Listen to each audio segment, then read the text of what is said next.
subía a la cordillera, bajaba una manguera de oxígeno y se ponía uno la pipeta de oxígeno en la boca. Y la azafata iba con un tanque de oxígeno en la espalda, mirando si no se quedaba, se le cortaba el oxígeno a alguno y se ponía media morada. El avión hacía una maniobra rara de avioneta y aterrizaba en el Cusco, y el avión del día siguiente, al que yo hice Lima-Cusco, se chocó con una montaña y lo reconocieron por la dentadura. De modo que no sé verdaderamente ahora por qué se asustan tanto de un turbohélice. ¿No? Un turbohélice es normal. En fin. Bueno, querían ustedes que hable sobre error de comprensión culturalmente condicionada. Ustedes lo tienen en el código, pero independiente de que esté o no un código, es un concepto, es una forma de error de predicción, por supuesto, que elimina la culpabilidad y no está. Los errores culturalmente condicionados los podemos tener cualquiera, depende de la cultura en que nos encontremos. Y no solo son errores de prohibición, sino incluso errores de tipo. Tener ideas culturalmente condicionadas diferentes acerca de la causalidad, por ejemplo. Creer que realmente estoy salvando y en lugar estoy haciendo lo contrario, estoy curando y estoy haciendo lo contrario. Todo depende de la concepción de culpabilidad cultural que cada uno tenga, exponente del conocimiento. ¿Cuántas cosas estaremos haciendo al revés por nuestro conocimiento de la causalidad, que siempre es defectuoso, por supuesto? Y no solo eso, sino que, está bien, la dogmática jurídico-penal últimamente ha complejizado el concepto de dolo hasta un punto tal que pone en cuestión si el concepto de dolo tiene algún requerimiento de carácter físico. Es decir, tradicionalmente se definió el dolo como conocimiento y voluntad. Conocimiento de los elementos objetivos, del tipo objetivo, y voluntad de realización del tipo objetivo, de la tipicidad objetiva. Pero últimamente se ha vuelto a plantear, bueno, basta con el conocimiento, la voluntad de realización no. Y esto, basta con el conocimiento, cada vez se fue más hacia el lado de una presunción de conocimiento. Y finalmente termina en una presunción de conocimiento con las teorías que tratan de normativizar totalmente al dolo, que en definitiva terminan dando una vuelta para volver a la vieja presunción de dolo. Pero en fin, para quienes sostenemos que es una quiebra del trato ontológico de una estructura lógico-real, para entender que en el dolo no hay un elemento psíquico, creemos francamente que esta normativización, insisto, es una presunción, el dolo por lo menos requiere un conocimiento de la tipicidad objetiva, del tipo objetivo, de los elementos requeridos por el tipo objetivo. Y ese conocimiento, sobre todo en algunos elementos de los tipos objetivos, depende también de la cultura de cada uno, de la pertenencia cultural de cada uno. Sobre todo cuando se trata de elementos de carácter normativo y sobre todo de los elementos de carácter normativo jurídico. ¿Qué idea tiene toda la población o quienes de la población sobre qué es un documento, sobre qué es un instrumento público, sobre qué es un funcionario público, y así sucesivamente? Muchas veces hay todavía algunas pretensiones de anular esto, sosteniendo que los elementos normativos no existen, que son todos descriptivos, o pretendiendo que todos los elementos del tipo son normativos. Con lo cual se confunde también, en definitiva se confunden los límites del dato óntico con el dato óntico mismo, ¿no? Cuando se pretende que todos los elementos descriptivos también son normativos, porque los límites muchas veces los fija el derecho, se están confundiendo límites con contenidos. Cuando uno ve una pintura, sí, por supuesto, que el color tiene una línea que lo delimita de otro color, pero la pintura no es color, sino que la pintura es contenido. La línea solo es delimitante. Y sí es cierto que hay conceptos descriptivos como la vida que los limitan normativamente, ¿no? Para una intervención quirúrgica, para una intervención de trasplante, etc. La ley lo limita. Pero que limite el concepto de vida no significa que la ley cree la vida. El derecho no crea la vida. Sí, puede establecer límites, eso es otra cosa. Pero bueno, captar un elemento normativo requiere pertenencia cultural. Desde un punto de vista curioso, siempre me llamó la atención el viejo Código Maurtua o el Código de Bolivia, que establecía que el indio era inimputable. ¿De dónde sale esto? Siempre me pareció repugnantemente racista. Pero bueno, ¿de dónde salía esa idea? Salía de una concepción, en definitiva, positivista, aunque se nos oculta un poco. Y se nos oculta porque el viejo positivismo, el positivismo clásico, el positivismo de Enrico Ferri, que pegó en América Latina, por supuesto, pero que pocas veces pasó a la legislación en forma ortodoxa, no era el que respondían a estos códigos. Estos códigos respondían a una versión de positivismo alemana, que era la de von Liszt, de alguna manera, quizás no ortodoxamente, pero receptaba la fórmula de von Liszt. Y como la fórmula de von Liszt viene en alemán y es dogmática, se nos pasó por alto que von Liszt era un positivista también. Era un Ferri en versión alemana. La estructura teórica del delito de von Liszt es una estructura descriptiva, no valorativa.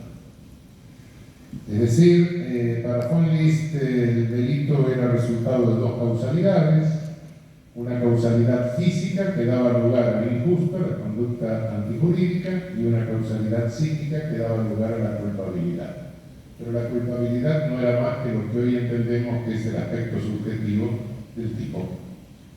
Y la verdadera culpabilidad que hoy entendemos que es el juicio de reprochabilidad individualizado, eso no existía para von Liszt. ¿Por qué? Porque tampoco distinguía mucho entre penas y medidas de seguridad al viejo estilo positivista. La medida de la pena era la peligrosidad. Bueno, positivismo puro. Entonces, si antes de lo que él llamaba culpabilidad, es decir, entre lo que hoy sería el aspecto objetivo del tipo y el aspecto subjetivo, metía una cosa que llamaba la imputabilidad. ¿Y qué era la imputabilidad para von Liszt? ¿Quién era un inimputable y quién era un imputable? El criterio de imputabilidad era la normal motivación. ¿Y la normal motivación? Bueno, claro, para una cultura es anormal y que pertenece a otra cultura. Bueno, era lógico considerar una inimputabilidad en este sentido. Por supuesto, visto desde ahora, bueno, pero entonces aquello que se llamaba la teoría psicológica de la culpabilidad de von Liszt no era culpabilidad, no era culpabilidad. No, era descripción de lo que hoy consideramos el aspecto subjetivo de la felicidad.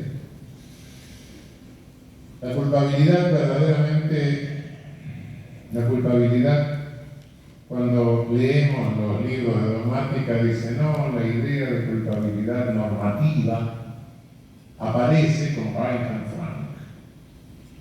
¿Y qué descubre Reichenfrank? Descubre Aristóteles. Claro, cuando Aristóteles se había muerto unos miles de años antes, no podía reclamar los derechos de autor. Pero, claro, reconoce que hay un juicio de reprochabilidad porque alguien comete un injusto teniendo la posibilidad de no cometerlo. ¿Y cuál es el grado de posibilidad que tuvo? En función de eso le puedo reprochar la comisión del injusto. Y si no tuvo ningún grado de posibilidad, no le puedo reprochar nada. O si tuvo un grado ínfimo de reprochabilidad, de posibilidad, no le puedo reprochar nada. Por esto que estoy jugando con todos estos conceptos dogmáticos, en definitiva, ¿a qué responde este juego? Este juego responde a algo que son, detrás de todo esto se juegan concepciones antropológicas, es decir, conceptos de lo humano. Y el concepto de lo humano del positivismo directamente era un concepto de reduccionismo biologista.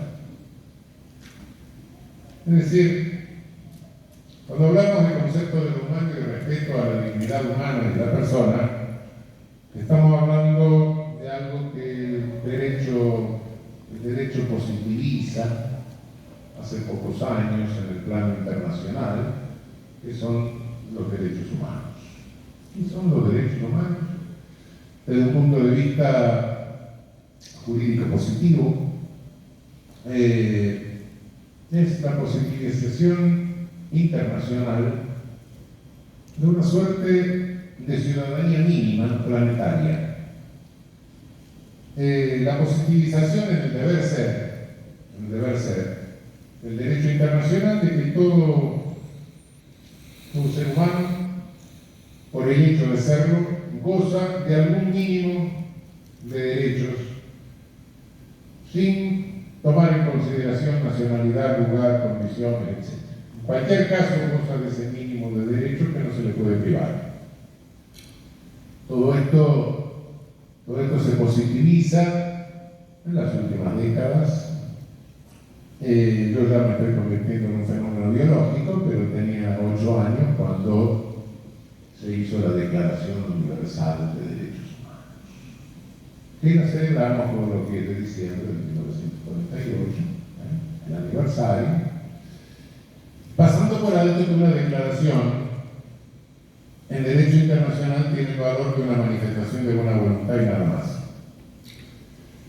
Y que se tardó 30 años en tener los dos pactos, el de derechos civiles y políticos y el de derechos económicos, sociales y culturales, que son las dos leyes internacionales, que perfilan lo que es el sistema internacional de derechos humanos, sistema político, por otra parte, de control político, no jurisdiccional. Bien, en el deber ser esto. ¿Y esto por qué pasó? ¿Por qué se hizo en aquel momento? Todo pareciera ser, cuando se relata esto así, que porque Mrs. Roosevelt un ex ministro de Gaulle eran buena gente, entonces ellos terminaron de leer los libros que habían escrito a fines del siglo XVIII los iluministas en Europa, y que habían quedado con mesa de luz, y cuando terminaron de leerlo eran buena gente y hicieron la declaración. Es decir, todo esto da la impresión de que tiene una historia increíble.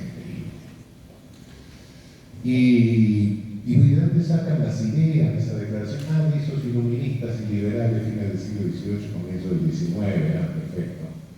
Y estos se elaboraron esos conceptos que después bajaron al sur en forma de civilización. Esto es falso, claro. Es tremendamente falso. Es tremendamente falso porque después que se elaboraron esos conceptos, Europa practicó el neocolonialismo y cometió unos más terribles genocidios en África, en nuestra América, en Asia, en Oceanía, extinguiendo poblaciones enteras. Y tampoco nos salvó de eso nuestra independencia. No. Nosotros, nuestras repúblicas oligárquicas, nutridas de positivismo, de reduccionismo biologista, siguieron cometiendo los mismos errores, los mismos crímenes, los mismos genocidios. Roca extinguió a los habitantes originarios de la Patagonia prácticamente. Cornelio Saavedra en Chile se cargó miles de indios. Los norteamericanos casi extinguieron su población originaria, los canadienses también. En Australia quedaron muy pocos. Aquí mismo, bueno, recordaba esta mañana, en la época de Piero, del ministro Parra, con la represión de 1897, si no me equivoco. Recordaba el Putumayo, con aquel criminal, ladrón criminal que terminó en su cama siendo senador, ¿no? De la guerra. Continuamos la misma tarea genocida. Hasta que un día, como la empresa colonialista o nacional colonialista, neocolonial, se enredó y comenzaron 30 años de guerra europea, con sus continuaciones que todavía no terminan. 30 años en 2 periodos, y en el segundo de los periodos a uno de los contendientes se le ocurre emplear contra nosotros y contra su propia población los mismos métodos que había aplicado en el ejercicio de su neocolonialismo. Solo que, cuidado, las víctimas ya no estaban, no eran ricas en melanina, sino que eran tan pobres en melanina las víctimas como los victimarios. Y entonces hubo un momento que dijeron, no, un momento, paremos, con los otros sí, con los negros sí, pero no. Y ahí se positiviza. Pero la idea, ¿de dónde sale? ¿De dónde salió la idea de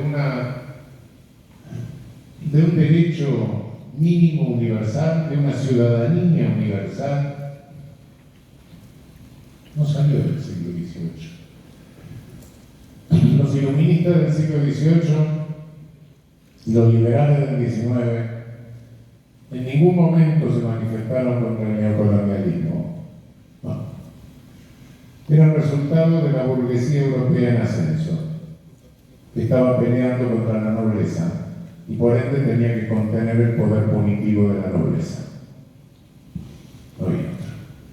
Pero nunca, salvo algunos muy excepcionales, siglo XVI, siglo XVII, pero contra el colonialismo ellos no se manifestaron nunca. Y sin embargo, la idea, la primigenia idea de derechos humanos sale de aquí.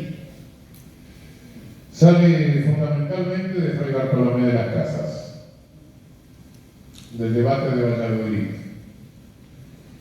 contra Inés de Sepúlveda. En las Casas, en que en ese debate y en las 13 verdades posteriores sostiene la necesidad de respetar la vida de los indios, de respetarle su propiedad, de devolverle lo que le habían robado, de devolverles sus templos, respetarle su religión. Fray Bartolomé de las Casas lo consideraba en error, pero una cosa es considerarlo un error y otra cosa es imponerles la propia cultura. Y el erudito que se le oponía en el debate de Valladolid dejó marcado: tengo derecho a aniquilar al otro porque directamente no comparte mi cultura. Lo decía en otros términos: tengo derecho a aniquilar al indio porque no vive conforme a mi derecho natural. Y esto luego deja este argumento teocrático, no teológico, sino teocrático, y se reviste de idealismo racional con Hegel. No hay más que leer la filosofía de la historia de Hegel para darse cuenta de que su espíritu, el Geist va avanzando por el mundo. El espíritu de la humanidad, que más que espíritu parece un espectro que va dejando millones de muertos a medida que avanza, y ese espíritu que nace con Grecia, porque antes no había pasado nada para Hegel. Los judíos no contaban porque estaban sometidos al poder absoluto, no sé qué. los árabes porque eran sensuales, los chinos porque eran teocráticos, todo lo anterior, una porquería. Todo empieza con Grecia. ¿Por qué? Porque todo el romanticismo alemán entonces se considera heredero de los griegos. Y ni siquiera los latinos llegaban, al sur de Europa no, que decían, no, entienden pero no entienden del todo. Los únicos que entendemos del todo somos nosotros, como siempre, sentados en la punta de la flecha, electos de la evolución. Si hay una posición incómoda de estar sentado en la punta de una flecha, no importa. Siempre todo racismo de esto pero lo elabora de esa manera el Geist, el espíritu que va avanzando. Pero era muy difícil explicar esto con dialéctica de Hegel y todo eso, explicarlo popularmente, ¿no? Hacer populacherismo con esto era difícil. Entonces, ¿qué se hace? Y bueno, reduccionismo biologista directamente con el señor Spencer, que era un charlatán de Hegel. Y eso es lo que recibimos nosotros culturalmente en nuestras universidades, ese positivismo, el reduccionismo total del ser humano, un ente biológico en que había razas atrasadas y razas evolucionadas. Por supuesto las más evolucionadas eran las que tenían las armas. Las armas garantizaban que eso era el resultado de la mayor evolución. Y también naturalmente, que en la punta de la flecha de esta historia se sentaba el señor Herbert Spencer, ideólogo del imperialismo británico. Y esa fue la ideología que recibieron y que acogieron y abrazaron calurosamente nuestras élites universitarias y que tradujeron al derecho penal hasta mediados del siglo pasado. Y después trajimos a los alemanes, claro. Eso ya es otra historia en la cual estoy contando esto.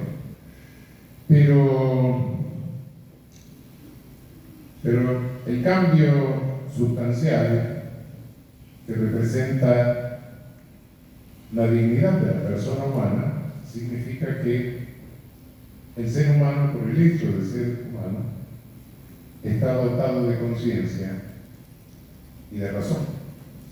Por ende, el uso de esa conciencia y de esa razón es que eso es lo que me permite reprocharle concretamente el injusto. En la medida en que haya tenido un espacio para eso. Y por supuesto que carece de espacio para eso el que culturalmente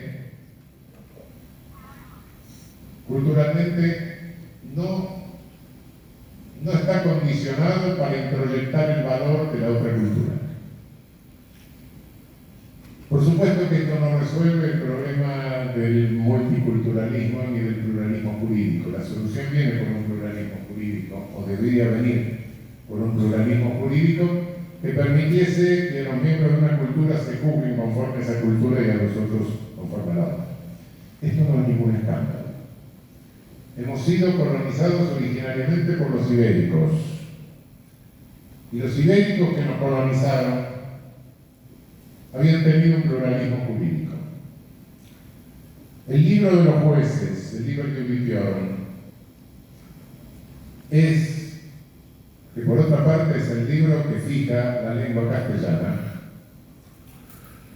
Ese libro sintetiza el derecho de los visigodos, pero en Iberia también regía el derecho romano. Es decir, para unos regía el derecho romano y para otros el código visigodo. De modo que hablar de un pluralismo jurídico no es ningún invento. Incluso nuestros colonizadores provenían de un pluralismo jurídico en algún momento de la historia. Y nada menos que en el momento del libro de Ubiciorum, que es el momento de fijación de nuestra propia lengua, de la lengua castellana. Bien, pero tampoco el pluralismo jurídico resuelve el problema, porque cuando se produce un conflicto entre personas pertenecientes a las dos culturas, alguien tiene que resolverlo. Creo que aplicando las categorías de la teoría del delito, primero, preguntar si La cultura del otro le ha permitido tener el conocimiento efectivo de los elementos requeridos por el tipo objetivo. Y si no lo tiene, directamente no vale la pena preguntarse por la culpabilidad, porque directamente hay que descartar la tipicidad de la conducta. Si lo ha logrado tener, bueno, podemos avanzar. Pero incluso, cuidado que en el concepto de legítima defensa, de estado de necesidad, etc., entran conocimientos fácticos que también dependen de las circunstancias culturales. Lo que para mí puede ser indiferente, en otra cultura puede ser un gravísimo injuria, una gravísima injuria. Y en el plano de la culpabilidad, claro que el reproche no se puede hacer por el simple hecho de conocimiento de la antijuridicidad. Muchas personas pueden conocer la antijuridicidad, si es que su cultura se lo permite, pero no estar en condiciones de introyectar los valores de la otra cultura. Cuidado, la culpabilidad no es una mera posibilidad de conocimiento de la antijuridicidad, sino también posibilidad de internalización de los valores jurídicos. Y quien no puede internalizar el valor jurídico porque su propia cultura se lo impide, directamente no es reprochable. Doy vuelta a la cuestión. Me voy a una cultura esquimal, donde si llego a la casa del esquimal, al iglú, el jefe del iglú me ofrece a la mujer como forma de recepción. No lo entiendo. Sí lo sé, me lo describe, pero bueno, pero no puedo introyectar el mismo valor. Como no puedo introyectar las investigaciones de Margaret Mead con sexo y carácter en Samoa y todo eso. Sí, Margaret Mead, no sé lo que hizo en Samoa, con quién se habrá metido, pero el día que volvió a New York siguió comportándose como Margaret Mead, una norteamericana, naturalmente. Y sí, podemos conocer cuáles son los valores de otra cultura, pero podemos introyectarlos. Y no, nuestra cultura nos lo impide. Ese es el problema. De uno o de otro lado, no hay. Si estoy respetando la dignidad de la persona, tengo que respetar fundamentalmente la cultura de la otra persona. Y por ende también respetar cuando esa cultura le impide la introyección de los valores de mi propia cultura. Y en los casos incluso del pluralismo, de pluralidad jurídica, del pluralismo jurídico, cuando naturalmente que hay una cultura estatal que debe resolver un conflicto, cuando se plantea entre personas de distintas culturas, estas características, estos componentes teóricos los tengo que hacer valer. Pero cuidado, no estoy jugando solamente con caracteres del delito en el análisis estratificado. No, cuidado. Les dije al comienzo, ustedes tienen el concepto introducido en la ley, pero aunque no estuviese introducido en la ley, creo claramente que viene impuesto por la condición básica, el principio básico de derechos humanos. Es decir, todo ser humano por el hecho de serlo es persona. Persona significa que es titular de algunos derechos. Me refería así muy de paso a la sucesión de antropologías negadoras de estos derechos. La de Ginés de Sepúlveda y las subsiguientes. La racionalización por vía idealista de Hegel, que es la más elaborada. El reduccionismo biológico de medir melanina del positivismo, de Herbert Spencer y de nuestra propia academia o reproducción ideológica hasta mediados del siglo pasado, por parte de todas nuestras repúblicas oligárquicas. ¿Y hoy hay alguna ideología negadora de esto? Sí. Sí, hoy realmente para enterarse que hay en contra de los derechos humanos y de estos conceptos como el de culpabilidad, etc., no tenemos que leer Mein Kampf, no tenemos que escuchar los discursos de Mussolini, no tampoco. No tenemos que ver las acusaciones del fiscal en las purgas estalinistas del 38, tampoco. Bueno, basta con leer a los evangelistas de la ideología neoliberal. Por ejemplo, a Friedrich von Hayek o a von Mises. Von Mises es el más, estos panfletistas, en realidad son panfletistas, podrían ser grandes economistas, pero en materia política son panfletistas. Y von Mises es el que más gráficamente elabora una fórmula que es insuperable. Él dice, muy textualmente en su panfleto, dice, hay un error en que se incurre frecuentemente, que es el de creer que todo ser humano, por el hecho de haber nacido, tiene algún derecho. Punto. Esa es la definición más estricta que se haya dado, la más sintética de negación de los derechos humanos. Y estos son los dos evangelistas que se murieron ya por suerte, hace años, de austríacos de la ideología del llamado autodenominado neoliberalismo, que no es ni neo ni liberal, ¿no? Neo es algo que se considere por neocáncer, y liberal no tiene nada, que es toda la negación del liberalismo político, por supuesto. Pero bueno, quise vincular un poco este concepto de error culturalmente condicionado, de error de comprensión culturalmente condicionado, porque a veces da la sensación de que uno trata temas dogmáticos sueltos y que esos temas no tienen nada que ver con otra cosa, cuando realmente están sumamente vinculados a manifestaciones mucho más amplias de pensamiento y a etapas del pensamiento. Por supuesto, de todas esas etapas negadoras de los derechos humanos, hay una suerte de ondulación del pensamiento. Empieza en un nivel con fines de Sepúlveda, a un nivel teocrático, no teológico, insisto. Alcanza un alto nivel de elaboración con Hegel, que es un filósofo fino.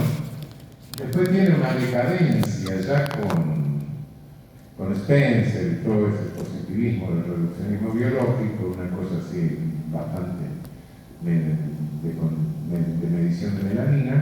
Y luego creíamos que ya tocaba fondo, ¿no? No toca fondo, pasa por una cosa que ni siquiera es una ideología, que es la doctrina de la seguridad nacional, pero por último va a dar en el neoliberalismo, con su concepto de homo economicus. Es decir, según el neoliberalismo, todos nosotros procedemos en nuestra vida, nos casamos, nos divorciamos, tenemos hijos, elegimos una profesión u otra, según la ley de la oferta y la demanda. Bueno, realmente ya la decadencia del pensamiento, este nivel ondulante del pensamiento, digo que la más elaborada ha sido la de Hegel, porque las otras no sirven para nada. La de Hegel sí sirve porque es capaz de dar la vuelta a uno, de poner la cabeza abajo. Y poner la cabeza abajo, yo creo que Marx acostó a Hegel, pero no lo puso cabeza abajo. Hay que terminar de ponerlo cabeza abajo. Marx era demasiado hegeliano, era eurocéntrico, y nosotros desde el sur no, tenemos que agarrar, meterlo cabeza abajo, y cabeza abajo aparecemos nosotros. Yo creo que cuando se pone patas arriba a Hegel, cae América Latina. Efectivamente, nos vamos dando cuenta de que en nuestra cultura latinoamericana tan polícroma, ese mosaico cultural que somos nosotros, estamos casi todas las víctimas de todo el colonialismo mundial. Algunos originarios, sí, otros los trajeron, como los americanos, otros los agarraron por acá por el Pacífico, como los chinos, otros vinieron escapándose de los programas de Europa, de la disolución del Imperio Otomano, del genocidio armenio, o otros fueron desplazados del sur de Europa masivamente por estar atrasado, el sur atrasado en el proceso de acumulación originaria de capital, no tenían como enchufar a nuestros abuelos o bisabuelos y nos mandaron para el sur en un transporte masivo de población. Es decir, de esa manera se fue configurando nuestra América polícroma, culturalmente, el mosaico cultural latinoamericano. Y creo que en este momento, que no sabemos para dónde va el mundo, posiblemente quizá tengamos otro espíritu, otro Geist, el Geist del Sur, o muchos Geisters de Südens, o muchos espíritus del Sur, que quizá podamos en este momento enunciar alguna pauta hacia el norte, que parece que va al declive, pero eso lo podremos hacer desde el sur si nos lo proponemos. Y esa es una tarea que podría encarar las agencias de reproducción ideológica que tenemos en el sur, que son nuestras universidades. Bueno, muchísimas gracias.